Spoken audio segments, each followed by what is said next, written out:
तुमसा कोई प्यारा कोई मासूम नहीं है, तुम जान हो मेरी तुम्हें मालूम नहीं है।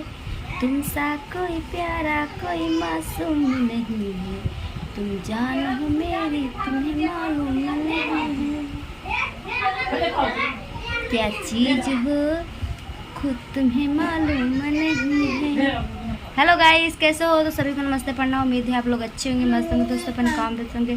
फ्रेंड, आज मैं कैसे लग रही हूँ आप लोग कमेंट में ज़रूर कमेंट करना। और मैंने वीडियो शूट करके डाल दिया है रील, आप लोग प्लीज़ हमारा रील वीडियो देखिए। और ये देखो मेरा बच्चा का चॉकलेट लेकर आए हैं, अभी कह रहे हैं फाड़ने के लिए। बाबू आ जाओ, गुड मॉर्निंग बोल दो। कहते good morning guys. Good evening guys. आपका नाम क्या है बाबू? बता दो, आपका नाम क्या है? बोलो, नाम बता दो, तब कहेंगे बच्चा नहीं जानता। बोलो।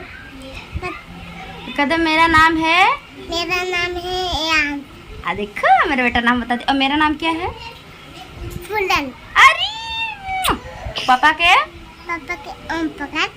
अरे वाह। दीदी के प्रिया। अरे वाह। और छोटा बाबू के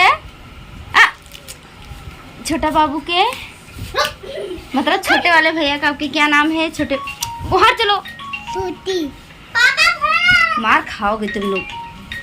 चलिए ठीक है दोस्तों, गाइस सबका नाम मेरा बेटा बता दिया। अब हम हैं वीडियो बना रहे हैं। आया देखो टाफी फाड़ रहे हैं, मेरा बेटा टाफी लेकर आया है, मैंने फाड़ के दे दिया। अब मेरा बेटा गया खाने के लिए। बच्चे आ गए हैं सारे, बहुत अच्छा बंधन आ रहा है ना, इसीलिए अब दिक्कत होगी, थोड़ी परेशानी होगी वीडियो बनाने में। और ये मेरा छोटा वाला बाबू है, मेरा बच्ची। अच्छा अच्छा अच्छा अच्छा अच्छा अच्छा अच्छा, ये मेरा लल्ला रे, ये मेरा बाबू। देखो मेरा बाबू क्या खा रहा है, दिखा दो। अरे माँ लल्ला टाफी खाते हैं। मेरे बेटे का बुखार हो रहा है दोस्तों, आप लोग जल्दी से जल्दी दुआ करो मेरे बच्चे ठीक हो जाएं। पप्पी दे दो, पप्पी दे दो। अरे अरे अरे अरे अरे अरे अरे अरे अरे अरे अरे अरे। चलिए ठीक है गाइस, बाय बाय।